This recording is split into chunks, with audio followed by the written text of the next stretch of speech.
네, 사회적 진보를 위해 앞장서는 방송 뉴스엔진 정답은 없다. 오늘도 국민의힘 장해찬 전 최고위원 함께합니다. 안녕하세요. 네, 안녕하세요. 장해찬입니다. 네, 잘 지내셨죠? 네. 네, 오늘 날씨가 아침에 나오는데 좀 춥더라고요. 쌀쌀해졌죠, 이제 이제. 가을인 것 같아요. 네, 근데 저는 가을이 참 기다려지더라고요. 그래요? 가을을 좀 남자의 계절이라 좋아하시나 봐요. 아, 그런 건 아니고 네. 이 가을이 되면 네. 드디어 이재명 대표 사법 리스크 결론이 좀 나겠구나.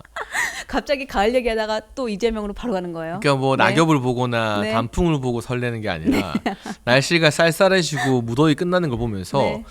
아기다리 고기다리던 이제야 네, 이재명 대표 1심 선고들이 이제 하나둘 나오겠구나라는 마음에 이 가을이 좀 설레는 것 같아요. 왕티인 것 같아요. 왕티. 저는 좀 티 T입니다. 맞죠? 네. 아, 네, 좋습니다. 그래서 자연스럽게 이재명 대표의 사법 리스크에 대한 얘기를 좀 먼저 시작하고 싶은데, 그러니까 이재명 대표의 사법 리스크가 이제 현실화되는 방향으로 좀 색이 짙어지면서 아무래도 민주당의 방탄력도 좀 상승하고 있는 것이 아닌가라는 생각이 드는데, 그 전문 용어로 이제 네. 최후의 발악이라고 하죠. 최후의 발악 네. 좋습니다. 그 첫 번째 발악이요. 이게 재판부를 재배치해 달라는 기사가 떴더라고요. 어제 확인을 했는데 이재명 대표가 재판부에 불법 대북 송금 혐의를 받고 있는 이 재판부를 좀 바꿔달라. 그래서 이유를 봤더니 형사 11부 신진우 판사인데 이 판사가 그 이화영 씨 징역 9월 6개월을 선고한 판사잖아요. 9년 6개월. 네. 네, 9년 6개월을 그죠? 그러니까 약간 쫄았어요.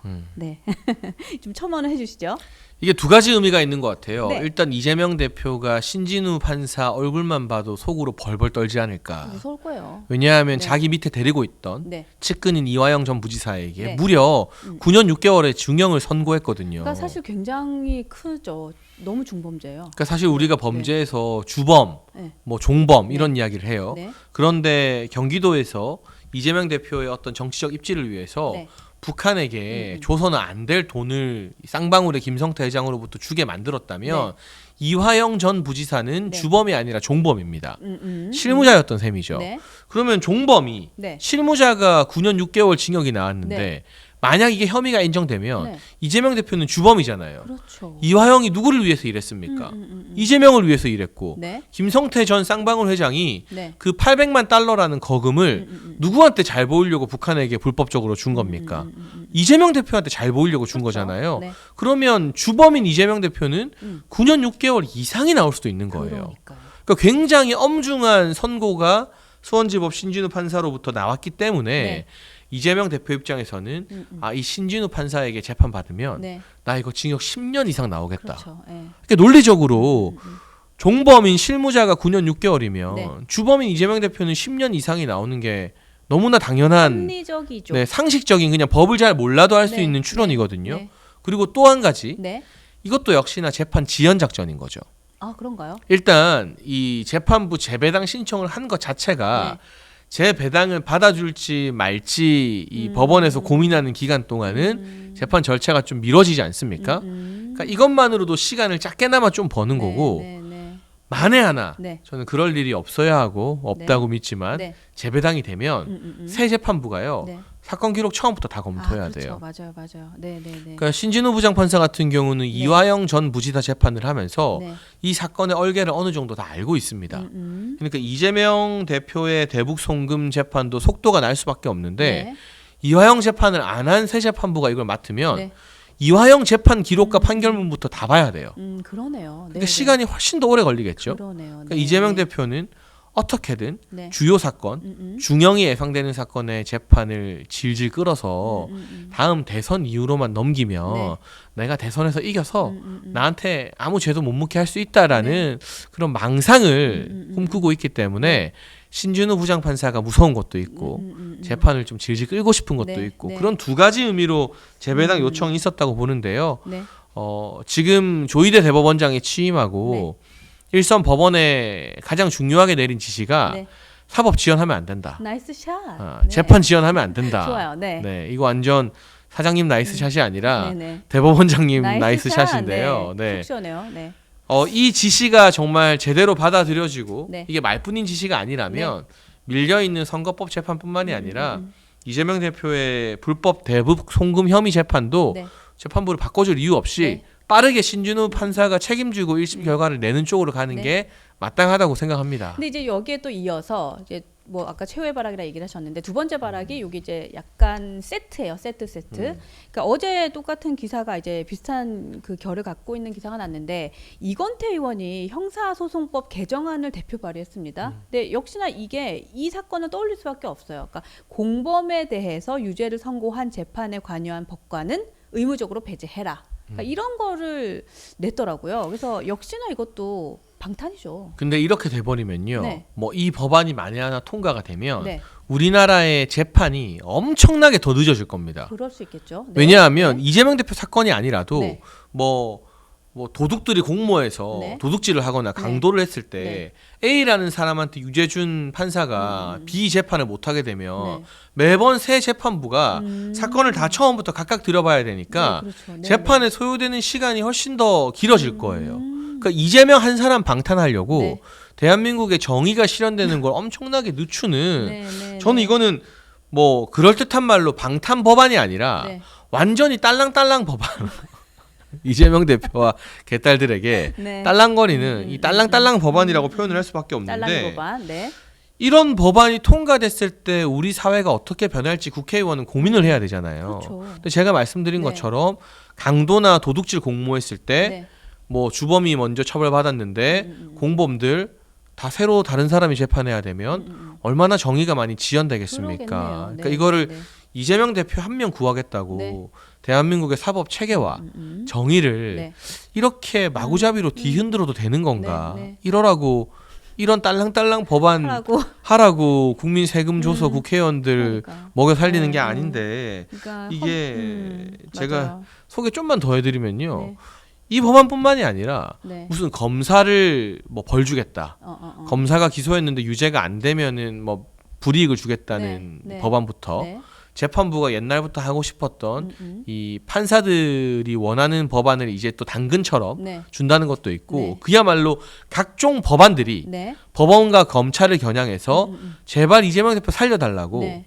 법원에는 당근을 검찰에는 채찍을 주는 네. 법안들을 마구잡이로 민주당이 발의하고 있거든요. 우리가 딸랑이 법안 특징으로 해가지고 특집으로 해갖고 몇 가지를 좀 쭉 만들어봐도 재밌을 것 같아요. 그거 지금 벌써 3-4개 나와 있어요. 그래요? 그것만 특집으로 한번 정리해봐도 될 그러니까요. 정도로 딸랑이 법안. 네. 이게 민주당이 국회의원의 입법권을 네. 남용하는 것은 아닌가. 네. 특히 이재명 대표를 구하기 위해서라면 네. 이거 이해 충돌도 되는 거거든요. 그럼요. 장인의당 대표 구하겠다고 입법권을 남용하는 거니까 그러니까. 정말 한심하고 좀 네. 말이 안 나옵니다. 전에 네. 이제 장해찬 전 최고위원께서 저희 방송에서 이런 얘기 하셨어요. 이재명 한 명이 이 사회에 끼치는 해악이 너무 크다. 그게 진짜 여전히 그 생각이 계속해서 드는 것 같아요. 그러니까 정말 말도 안 되는 통과되면 위험한 법안들이 이재명 대표 한 명 때문에 네. 계속 나오고 포커스 온 그 사람만 딱 그죠? 그리고 포커스. 지금 여당 야당 막 싸우고 일 안 하고 네. 맨날 도돌이표인 거에 뭐 많이들 지치실 거예요. 네. 그런데 그것도 결국 이재명이라는 사람 한 명이 딱 중심축에 있으니까 네. 이걸 방탄하고자 민주당도 같이 이성을 잃고 개딸들한테 딸랑딸랑하면서 네. 국회가 마비되고 있거든요. 네네. 만약 이재명만 사라지면 네. 물론 그래도 여야는 싸우겠지만 네. 훨씬 더 협치도 많이 하고 그럼요. 민생 법안도 통과시키고 네. 이런 쓸모없는 법안들로 방탄하는 일도 줄어들고 네. 훨씬 대한민국 정치가 나아질 겁니다. 그러니까요. 이게 신진우 판사님 화이팅이에요. 그 말밖에 지금 생각이 안 나요. 그 사실 방금 뭐 청문회 얘기도 좀 하셨는데 10월 2일이었죠. 수요일이었습니다. 그 자신을 기소한 검사를 탄핵하기 위하여 이화영 씨가 법사위에 출석을 했습니다. 그러니까 일단 이화영 씨가 나온 것도 황당했어요. 와 진짜 나오네 라는 생각을 했는데 아니 9년 6개월 실형을 받은 피고인이 증인으로 나와서 나를 기소한 검사를 향해서 뭐 그런 말도 안 되는 말들을 하고 있어요. 근데 그거를 또 정청래 위원장은 오냐 하면서 뭔가를 다 얘기하게 해주고 있고 이 상황을 바라보는 그 시각을 좀 궁금합니다. 일단 최근 한 언론이 네. 이 꼬라지를 꼬라지. 잘 표현했더라고요. 네. 국회가 이재명 로펌이 됐다. 그러니까 재판부에서 다툰 일을 네. 철저하게 이재명 대표에게 유리한 사람만 불러서 또 국민의힘이 주장하는 이재명 대표나 이화영 전 부지사에게 네. 불리한 사람들은 네. 증인으로 다 안 받아주고 네네. 판을 깔아줘서 법원에서 못한 한풀이를 하게 해준 거예요. 그러니까요. 이러라고 국회가 있는 겁니까? 그러니까. 이러라고 우리가 세금 줘가면서 그 비싼 돈으로 국회를 유지해야 되는 건가요? 네네. 그러니까 정말 국회가 막장으로 가다 못해서 네. 이재명 대표의 개인 로펌 역할을 그러니까 총선 때는 변호사비를 그 대납했잖아요. 공천권으로. 음. 그리고 이번에는 본인의 이제 로펌화 시킨 거예요. 국회를. 그죠? 법사위를 그러니까요. 그러니까 국회 상임위 중에서도 가장 법안 심사를 꼼꼼하게 해야 되는 네. 이 국회 내 상원이라고 불리는 법사위가 네. 정청래 위원장에게 농락당하고 그래서 네. 이재명 대표의 로펌으로 전락해 버렸죠. 그러니까. 네. 너무나 비극적이고 네. 사실은 막 화가 나서 네. 분노하고 막 욕을 하고 싶다가도 되게 힘 빠지고 서글퍼진 일이에요. 아, 맞아요. 네, 네. 여야를 떠나서 이게 뭐지 싶은 거예요. 어떻게 대한민국의 국회가 네. 민의의 전당이라는 곳이 네. 이렇게 이재명 로펌 노릇을 하는 꼴까지 우리가 봐야 되나 네, 네. 싶은 건데 여기서요. 네. 이화영 전 지사 불러서 네. 막 검사 욕하게 만들고 했잖아요. 네, 네. 근데 결론적으로는 네. 이게 혹 때려다 혹 붙인 꼴이 됐거든요. 그런가요? 근데 제가 차근차근 설명해 드릴 텐데 좋습니다. 일단 이화영 전 부지사가 뭐라 했느냐? 네. 자기가 갈비탕, 짜장면, 연어. 연어를 대접받았다. 네. 일종의 갈자연. 이 갈자연 때문에 자기가 거짓 진술을 냈다. 네. 근데 세상에 어느 바보가 이화영 전 부지사는 그래도 국회의원도 하고 네. 정치권의 준 거물급 인사인데 갈비탕이랑 짜장면이랑 연어 때문에 자기한테 불리한 진술을 막 합니까? 그래서 9년 6개월 받았어요? 아니 갈자연이 뭐라고? 그러니까. 무슨 엄청난 진수정찬이나 뭐 제주도 다금바리 정도라도 나는 접대 받았다도 아니고 그 갈비탕이나 짜장면 같은 경우는 네. 원래 피의자 신문하거나 할 때 드라마나 영화 보면 식사로 하는 거잖아요. 아니, 뭐 왜냐하면 드실래요? 물어보고 시켜주잖아요. 점심 식사를 하면서 네. 또 조사를 받아야 되니까. 네네. 그러니까 이게 너무 궁색한 변명인 거죠. 내가 검찰에게 회유받았습니다. 당신 뭘로 회유받았느냐? 뭐 형을 깎아준다 했느냐? 이런 것도 아니고 네. 갈비탕이랑 짜장면 얻어먹었습니다. 그리고 술도 얻어먹었다고 하는데 이거는 그 당시에 CCTV라던가 심지어 이화영 부지사의 변호인들 네네. 전 변호인들이 우리는 모르는 내용이다. 네. 그런 적 없는 것 같다. 그래서 이화영 부지사의 변호인들을 국민의힘에서 부르려고 했어요. 이 사람들 말 들어보자. 네네. 근데 불리할 것 같으니까 네. 민주당이 그 사람들은 또 못 나오게 했어요. 근데 정작 이화영을 변호한 변호사들이 네. 검찰이 특별히 회유하지도 않았고 뭐 압박을 하지도 않았다라고 하는데 네. 본인만 혼자 나와서 내가 갈비탕과 짜장면에 홀랑 넘어갔다라고 말하는 이게 아, 국민들 보기에 말이나 되는 광경이겠습니까? 네네네. 그리고 또 한 가지 더 네. 여기서 결정적인 녹취록이 하나 공개가 돼요. 이화영 전 부지사가 변호사들이랑 이야기하면서 큰일 네. 났다. 네. 김성태 전 쌍방울 회장이 네. 뭔가 갖고 있고 터트릴 것 같다. 이게 내가 너무 두렵다. 네. 그게 뭔고 하니 네. 이재명 대표가 과거 재판 받을 때 TV 토론에서 뭐 형님을 정신병원 강제 입원시킨 적 없다 이런 발언으로 당선 무효형도 받았다가 대법원에서 살아났잖아요. 여기 재판을 김성태 전 쌍방울 회장이 도와줬다. 변호사비 내줬다. 네네. 그리고 이해찬 전 대표가 하는 광장이라는 정치 모임이 있어요. 네. 네. 여기에도 김성태 전 회장이 돈을 줬다. 이거를 김성태가 폭로할 것 같다. 그래서 나 두렵다. 라고 말하는 게 네. 이 이화영이 자기 변호사들한테 말한 녹취가 있습니다. 일종의 자백이 녹취가 됐네요. 그러니까 이거는 또 다른 문제. 그렇죠. 정치자금법 문제로 번져서 네. 국민의힘 등에서 고발을 검토한다고 하는데 네. 나름 이재명한테 잘 보이려고 혹을 때려다가 이화영의 녹취록이 공개되면서 오히려 새로운 사건을 네. 또 네. 수사받게 된. 근데 또 궁색하게 뭐 전체를 다 공개하세요, 막 이러더라고요. 네. 어쨌든 이게 혹 때려다 혹 붙인 네. 결과가 되어서 너무 서글픈 얘기긴 하지만 이화영을 불러서 네. 이재명 방탄하려고 국회에서 청문회 열고 모의 네. 재판을 한 게 네. 오히려 여론적으로도 그렇고 법리적으로도 그렇고 네. 이재명 대표에게는 더 안 좋은 결과로 나타날 것 같습니다. 그러니까 눈 가리고 아웅하다가 스스로 걸린 것 같아요. 그러니까 그런데 또 이제 오늘자 기사입니다. 오늘은 어떤 이슈가 있었냐면 제가 이걸 보면서 더 화가 났어요. 그러니까 기사 헤드라인이 이렇게 떴어요. 민주당은 검사 탄핵, 강성패는 재판 압력. 이게 뭐냐면 이재명 지지자들이 이재명 구명을 위한 탄원서를 폭탄으로 보내고 있대요. 재판소에. 근데 사실 이게 재판은 얼마나 신성한 겁니까? 근데 각종 커뮤니티에서 그 판사의 출신이 어디다, 성향이 어떻다, 뭐 신상 공개까지도 막 하고 있고, 그러니까 압력을 계속 가하는 거죠. 그래서 이게 공직선거법이라던가 위증교사 사법부를 모두 다 이제 좀 저해하려는, 독립성을 저해하려는 시도인데, 이게 그 아버지의 그 딸 뭐 이런 것처럼 이제 자들이 지금 너무 도가 지나치는 게 아닌가라는 생각이 좀 들더라고요. 그러니까 보통은요 네. 정치인 관련된 판결이 나오면 네. 마음에 안 드는 판결 내린 판사를 공격하고 신상을 오픈하는 일들은 왕왕 있어 왔어요. 네. 어느 진영을 불문하고 네. 물론 그것도 부적절한 일이죠. 그렇죠. 그런데 판결이 내려지기 전부터 네. 판사 신상을 공개하고 이렇게 집단적으로 행동을 하면서 네. 조직적으로 압박을 가하는 건 거의 전례를 찾아보기 힘듭니다. 네네. 그러니까 그만큼 저를 설레게 만들었던 가을날의 1심 선고, 네. 네. 공직선거법 검찰이 징역 2년 구형했고 네. 위중교사 검찰이 징역 3년 구형했습니다. 네. 이 두 재판의 선고가 네. 이재명 대표의 정치 생명과 직결되어 있기 때문에 민주당은 검사들 불러서 협박하면서 탄핵한다 하고 개딸들은 판사들을 압박하고 있는데 네. 판사도 사람이니 당연히 마음의 부담을 느끼겠죠. 그렇죠. 네네네. 그리고 이런 정치적 부담이 네. 판결의 행여라도 영향을 끼치면 안 되는데 그럼요.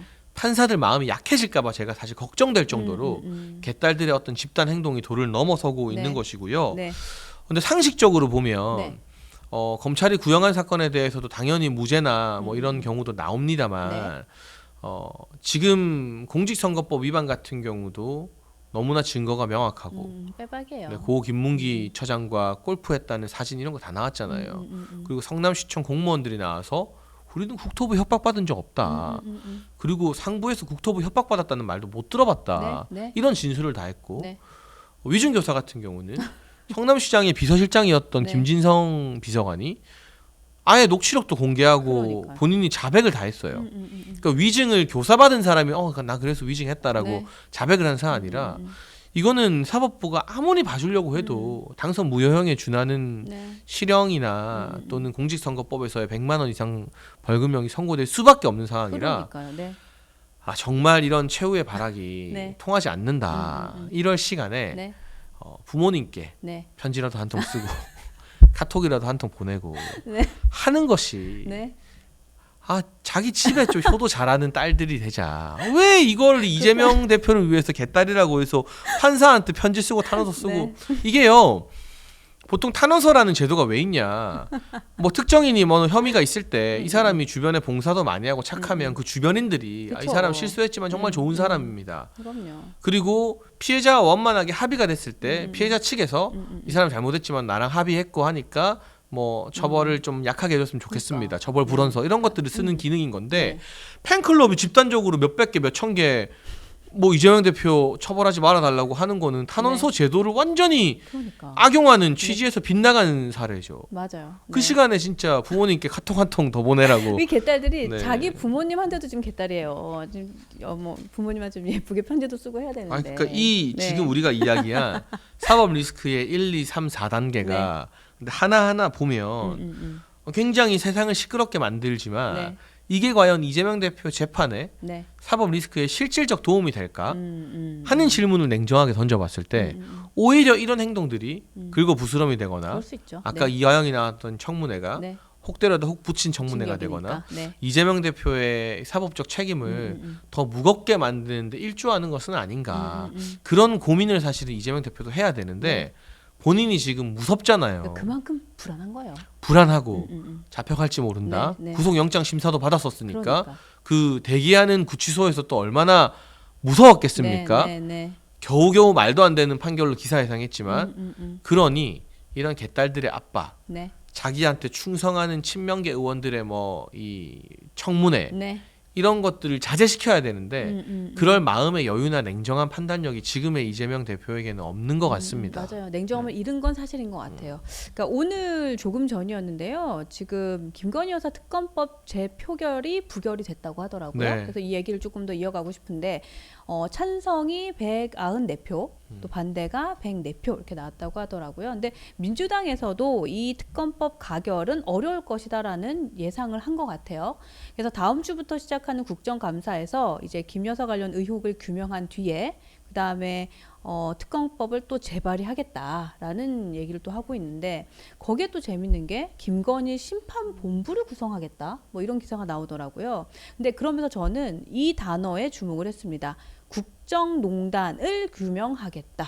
그러니까 아시겠지만 민주당이 이 국정농단이라는 걸로 한번 재미 봤잖아요. 탄핵을 했죠. 네. 그러니까 그래서 이걸 또 뭔가 또 좀 한 번 더 재미 봐야겠다라는 생각으로 이거 엮고 있구나라는 게 너무나도 자명하지 않나라는 생각이 듭니다. 그러니까 지금 우리가 앞서 네. 첫 번째 주제에서 말씀드렸던 것처럼 이재명 대표의 사법 리스크가 이제 턱 끝까지 다가왔습니다. 그러니까, 네. 여러분 좀 이따 이제 단풍이 아름답게 물들면 1심 선고 나옵니다.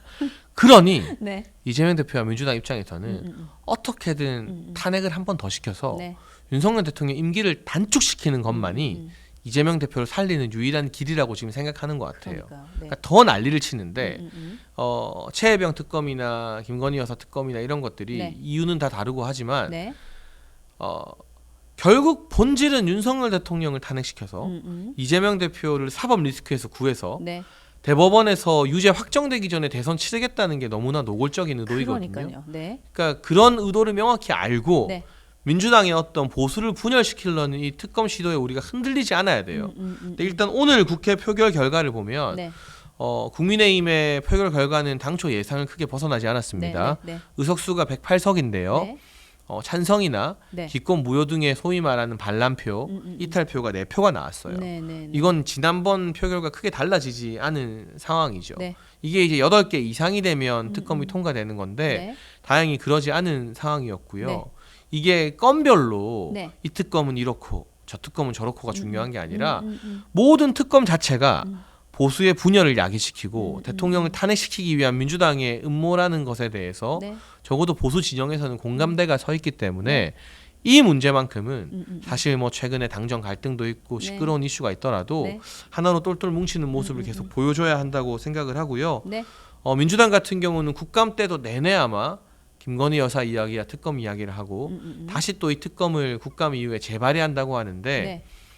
그럴수록 국민의힘은 민생 이야기, 네. 먹고 사는 문제, 물가 안정 네. 이런 것들을 당장 언론에서 많이 안 다뤄줘도 거기에 매진해서 네. 민주당을 사사건건 특검만 하는 정당으로 그냥 탁 만들어 버려야 돼요. 네. 그러니까 이럴 때일수록 왜 일 잘하는 보수라는 말이 있잖아요. 그거 정말 정확하게 보여주면 너무 좋겠다라는 생각이 들고요. 근데 이런 맹점이 하나 있어요. 어떤 예를 맹점일까요? 들면 국회의원이라고 했을 때 네. 또는 제가 지도부 해봤으니까 네. 주요 당직자라 했을 때 네. 공식 석상이나 국감이나 뭐 최고위 회의에서 네. 민생 이야기 하잖아요. 네. 정책 이야기하고 기사 별로 안 나요. 그러니까요. 관심을 별로 안 스포트라이트가 안 가져주세요. 가요. 네. 우리 뉴스 엔진에서도 정말 귀중한 이야기를 많이 하는데 네. 만약에 정책 특집을 한다? 네. 그럼 조회수가 평소보다 안 나올 거예요. 어쩔 수 없어요. 네. 근데 뭐 특검 이야기를 하거나 뭐 당내에서 대표를 비판하거나 또는 대통령을 비판하거나 이런 화제가 되는 이야기들을 네. 하면 기사도 많이 나고 그렇죠. 관심을 받습니다. 네. 근데 거기에 지금 국민의힘에서 맞들여서 민생이 아니라 네. 민주당이 짜놓은 판에 들어가서 특검이 어떠니 저떠니 계속 이렇고 저렇고 하는 것 자체가 네. 국민들한테 야, 국회 자체가 다 피곤하구나 보기 싫구나라고 만들어버리는 피로도 올리고. 네. 공범이 될 수 있기 때문에 이럴수록 철저하게 다가오는 국회에서 대통령이 원내 지도부에게 당부한 것처럼 네. 민생 국감, 정책과 민생 이야기를 많이 하는 모습을 보여주면 네. 당장은 몰라도 시간이 지나면 결국 언론도 국민들도 네. 누가 진짜 민생을 위하는 정치인인지 알게 되지 않을까 그런 네. 당부의 말씀도 좀 드리고 네, 싶습니다. 그게 진정성이니까요. 근데 이제 그 한동훈 대표의 발언이 또 눈에 띕니다. 그러니까 김건희 여사 특검법에 대해서는 부결하는 것으로 당론을 확정했지만 김 여사 문제와 관련해서는 이 국민 눈높이에 맞는 해법이 필요하다라는 언론의 보도가 있었거든요. 그래서 혹자는 뭐 이제는 사과할 시기도 좀 지난 거 아닌가라는 얘기를 하던데요. 그러니까 국민 눈높이에 맞는 해법이라는 걸 우리가 어떻게 해석을 해야 될까요? 일단 뭐 저는 평소에 최근에 한동훈 대표에 대해서 비판을 많이 하고 있지만 대표가 나서서 어제 오늘 특검법 부결시킨다라고 공식 발언을 한 것은 네. 잘했다고 칭찬해주고 잘했다. 싶습니다. 네. 일단 이 국면에서 당을 하나로 모으게 하는 것도 당 지도부의 역할이기 때문에요. 처음 들어봐요. 한동훈 대표 칭찬하시는 거. 아니, 뭐 잘하는 건 잘한 잘하는 건 거고 잘했다. 제가 비판할 때는 제가 봤을 때 네. 아쉽고 못한 건 못하는 거고 네.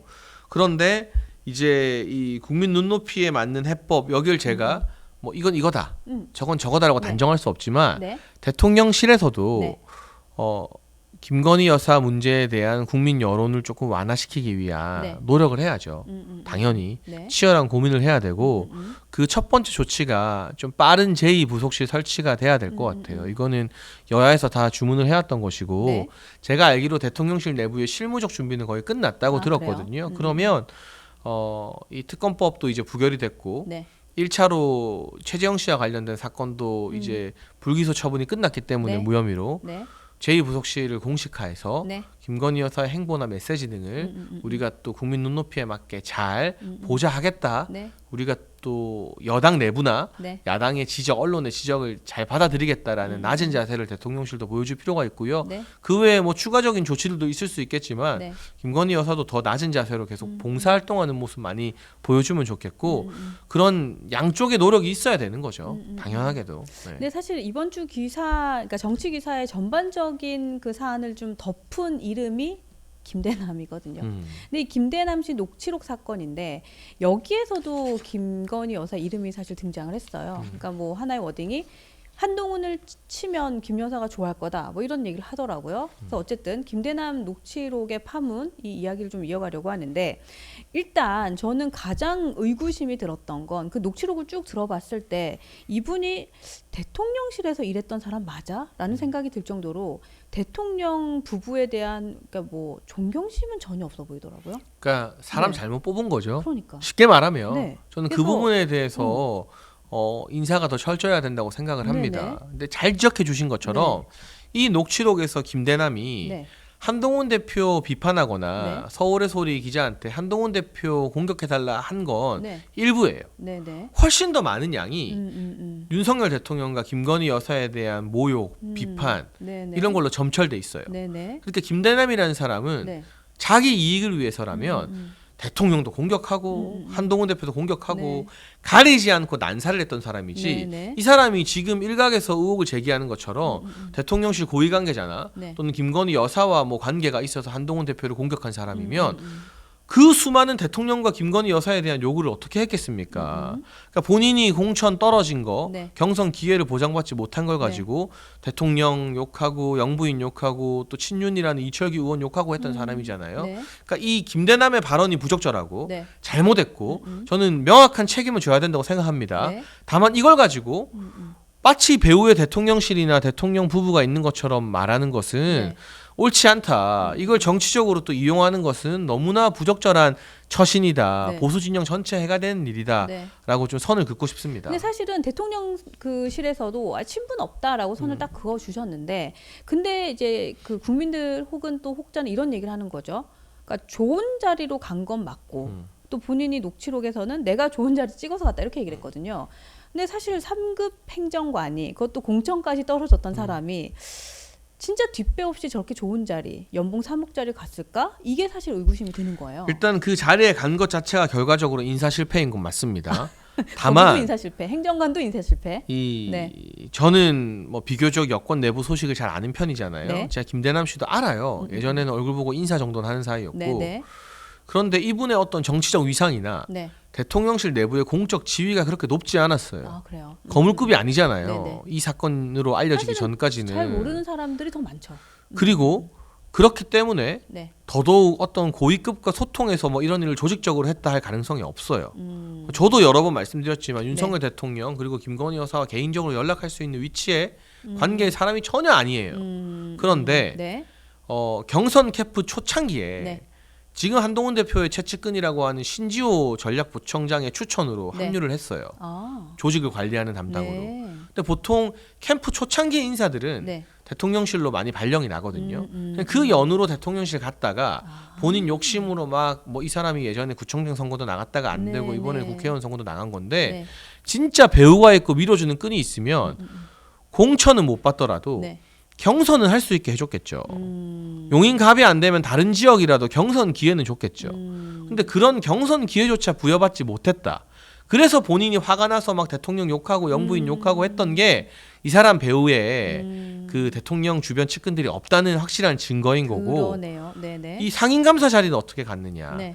보통 모든 정권 다 네. 대통령실 출신들이나 또는 국회의원들이 공천을 못 받거나 했을 네. 때 승복하고 하면 네. 공공기관으로 보내서 국정 철학을 공유하게 하는 게 이제까지의 방식이었습니다. 음. 근데 물론 이게 최소한의 전문성이나 네. 이런 어떤 배경이 없을 때는 낙하산이라고 비판을 받죠. 이 인사도 잘못된 낙하산이라고 비판을 받아야죠. 그러니까 저는 인사 실패에 대해서는 대통령실도 책임이 있다고 생각합니다. 네네. 다만 네. 김대남이라는 사람을 대통령실에서 누가 세게 밀어주고 배우가 있고 이런 건 전혀 아니다.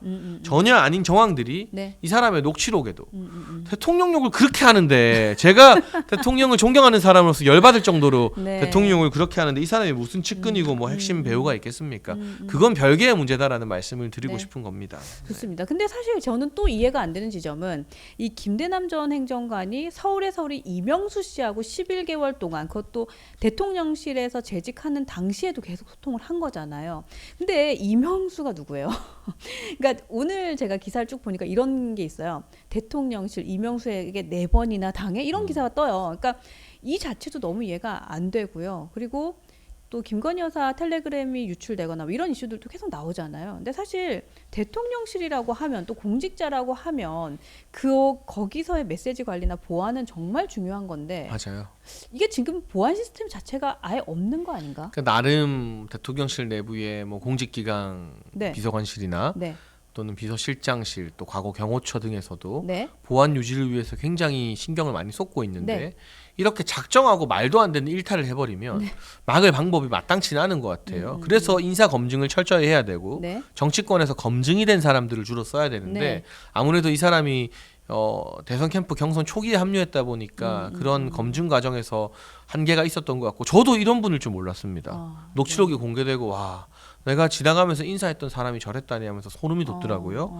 또 이명수라는 사람은 스토커 네. 그리고 몰카 브로커죠. 불법 녹취 이런 걸로 정말 말도 안 되는 짓을 한 기자라고 불러줄 수 없는 그렇죠. 인물인데 네. 그걸 뻔히 알고도 소통했다는 것 자체가 네. 정무 감각이 바닥이라는 방증이고요. 이 부분에 대해서는 저는 물론 1차적 책임은 그 서울의 소리 이명수 등에도 있겠지만 네. 그리고 김대남 씨도 책임이지만 네. 대통령실도 인사를 더 깐깐하게 해야 네. 된다라는 부분은 앞서 말씀드린 바와 마찬가지로 네. 지금이라도 또 임기가 이제 반이나 남았기 때문에 네. 정신 정말 바짝 차리고 목숨 네. 걸고 대통령을 보좌해야 돼요. 네. 진짜로. 네. 맞습니다. 그러니까 보안 유지에 조금 더 철저히 해주셨으면 좋겠다라는 생각도 들고요. 근데 이 사건과 관련해서 이제 국민의힘에서는 내부적으로 감사 진행이 결정이 됐고요. 또 감사하겠다라고 하니까 김대남 그 전 행정 바로 탈당계를 제출했더라고요. 근데 또 일각에서는 이거 파헤쳐서 좋을 거에 뭐가 있냐, 그냥 덮고 가자, 뭐 이런 얘기를 하고요. 또 나경원 의원은 감사 자체가 한동훈 대표의 해당 행위에 해당한다? 뭐 이런 얘기도 하시고요. 또 홍준표 시장님 재밌으셨어요? 그러니까 자기 비판했다고 감사한다고 이 쫌생이다. 뭐 이렇게까지 얘기를 하시고요. 근데 오늘 저희 뉴스엔진 오전에 김종혁 최고위원이 오셨거든요. 네. 그래서 이제 여쭤봤더니 이제 당 지도부에서는 아니 당의 기밀 사건이 유출이 됐고 또 당대표를 공격하라는 거래가 확인이 됐는데 이거 그냥 두면 당원들이 용납을 하겠냐. 국민의힘이 무슨 뭐 콩가루입니까? 뭐 이렇게까지 화를 내더라고요. 어떠세요? 이거는 감사를 할 일인가요? 근데 저는 김대남이라는 사람이 잘못했다는 건 제가 지금 여러 번 말한 것 같고요. 네. 단순한 책임이 아니라 네. 그 상임 감사직에 대한 거치 사퇴 문제도 본인이 결단해야 된다고 봐요. 그렇죠. 네. 공직자로서 부적절하죠. 그럼요. 자격 없음이 여실히 드러났고. 네. 근데 김대남이 잘못했고 책임져야 되는 것과 네. 그래서 이 문제를 당 지도부가 막 키우는 게 전략적으로 현명하냐 이건 전혀 다른 별개의 아, 문제거든요. 그런가요? 저는 나경원 의원이나 홍준표 시장 발언에 대체로 공감합니다. 아, 그래요? 이게 지금 이 김대남이라는 사람의 실체가 거의 다 드러났는데 뭐 엄청난 배우가 있는 것도 아니고 네. 본인이 허풍 떨고 뭐 공을 세우려고 무리하고 대통령 욕도 많이 하고 했던 사람인데 네. 이 배우에 마치 대통령실이 있는 것처럼 의심 아닌 의심을 하면서 감사를 하니마니 윤리위를 하니마니 이미 탈당계를 내버렸기 때문에 네. 실효적 조치를 할 수가 없거든요. 그리고 서울보증보험 감사 자리도 네. 누가 물러나라 할 수 있는 자리가 아니에요. 그게 공식적으로 징계가 열리고 뭐 인사위원회가 열려서 이 사람이 이제 해임되려면 네. 상당한 기간과 절차가 소요되고 거기에 대해서 김대남 씨가 또 소송할 수도 있어요. 그렇죠. 네. 그래서 결국에는 김대남 씨 스스로 정치적 책임을 지고 물러나는 게 최선이고 네. 대통령실에서도 오늘 고위 관계자가 중앙일보 등과의 단독 인터뷰에서 네. 김대남 거치 정리해야 된다.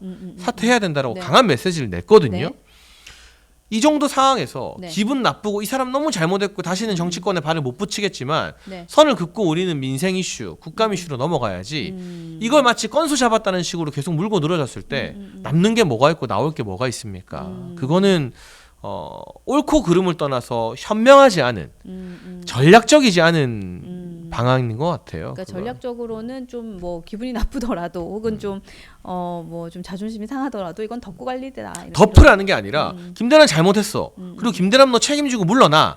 이게 지금 정치권과 뭐 정부 여당에서 낼 수 있는 최선의 또 최강도의 어떤 메시지인 거고 탈당한 사람을 뭐 감사하는데 부를 수 있습니까? 뭐 징계를 할 수 있습니까? 하더라고요. 그건 형사 고발은 해도 되죠.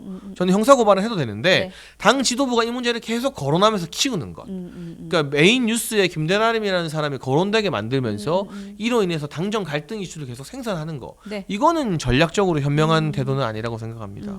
좋습니다. 이제 저는 마지막 질문 하나를 드리고 싶은데 오늘 아까 그 김종혁 최고위원이 오셨다가 가셨다고 말씀드렸는데 이제 그 김대남 씨 이슈를 얘기를 하면서 총선 백서위가 잠깐 나왔어요. 네, 네, 이 총선 백서에 이제 직접 편찬에 참여한 분 중에 한 분이 또 김종혁 최고위원이잖아요. 네. 그래서 내용을 좀 물어봤어요. 그랬더니 이렇게 얘기를 하시더라고요. 아니 이거 오픈해도 진짜 아무것도 없다, 별것도 없다. 그래서 오히려 우리 장해찬 전 최고 오시면 한번 물어봐 달라고. 그러니까 그거 그냥 오픈하면 됩니다라고 이렇게 몇 번 발언하셨다고 하시던데 실제로 오픈해도 내용이 별로 없고 또 한 가지는 총선 패배 이유에 대한 설문조사 결과가 그냥 용산 때문이다라고 거기 딱 명확하게 기재가 되어 있다고 하더라고요. 그러니까 이 부분에 대해서 또 장해찬 전 최고는 또 어떻게 생각하시는지. 근데 그런데 왜 오픈을 이렇게 안 하는 거예요? 10월 10일 우리가 그 공직선거법 네. 공소시효 때문에. 네, 공소시효 이후에 이제 이거는 그래서 제가 그랬어요. 이거 꼭 오픈할 겁니까? 오픈했을 때 혹시 파장 있지 않아요? 그러니까 막 웃으시면서 무조건 오픈할 거고 해야만 하고요. 이거 했을 때 아무것도 없어서 더 놀랄 수도 있을걸요. 이렇게까지 얘기하더라고요. 근데 그렇게 하기에는 네. 지난 전당대회 과정에서 한동훈 대표가 총선 백서를 공격을 많이 했어요.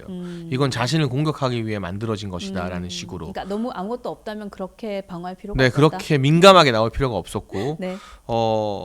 총선 기간에 이제 여의도 연구원에서 한동훈 대표 개인 이미지를 위한 여론조사를 했다는 내용이라던가 네네. 뭐 공천 과정에서 여러 가지 불협화음 등이 백서에 저는 어느 정도 기재돼 있다고 뭐 여의도에서 전해지고 있습니다. 네. 그래서 이 백서가 공개되고 네. 그리고 이 백서에서 뭐 총선 패배의 책임이 특정인 한 사람에게 있다는 것이 아니라 네. 어쨌든 이런 선택은 대체 왜 했지? 이건 뭐지? 하는 것들을 우리가 오답노트처럼 복기를 해야만 네. 다음 선거에 참고를 할 수 있는 거잖아요. 이제까지 사실은 죽으림을 다해서 총선 백서 공개 안 되도록 막았던 분들이 이제 와서 공개돼도 된다.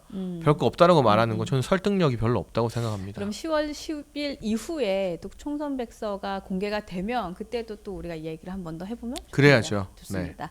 네, 오늘 이렇게 해서 저희 뉴스엔진 장해찬 전 최고위원과 함께 얘기를 나눴고요. 네, 뭐 가을의 얘기를 제가 처음에 시작을 했는데 티다운 답변해 주셨지만 가을은 이제 선고의 계절입니다. 청고마비 이전에 이재명 대표 선고의 계절. 네, 좋습니다. 그래도 이제 한절기니까요. 여러분들 감기 조심하시고 건강 잘 챙기시고요. 우리 장해찬 전 최고위원께서도 좀 건강 잘 챙기시고요. 네. 네, 그럼 저희는 다음 주에 뵙겠습니다. 고맙습니다. 감사합니다.